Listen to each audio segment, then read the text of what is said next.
12 నెలలు కానీ ప్రభుత్వం అప్పుడే దిగిపోవాలంటున్నాడు. 10 ఏళ్ళలో నువ్వు చెయ్యని పనులు మేము చేసినాం కదా, ఏం బాగలేదు పాలన. ఆయన కొడితే గట్టి కొడతాడంట. ఆయన కొడితే ఎంత గట్టి కొడతాడంట అంటే ఇక అది చెప్పనలవి కాదంట.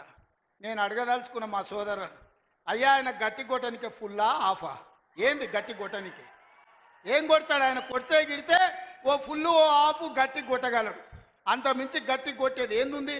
10 ఏళ్ళు నువ్వు గట్టి కొట్టేటోని ఆయన ఉంటే, నిజంగానే నువ్వు గట్టి కొట్టాలంటే డ్రగ్స్ పార్టీలు ఫామ్ హౌస్లలో చేస్తున్న నీ కొడుకును వంగబెట్టి గట్టి కొట్టు, వానికి బుద్ధి వస్తుంది.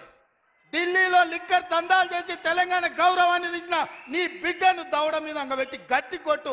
తెలంగాణ పరువు తీసినందుకు గట్టి కొడితే వస్తుంది.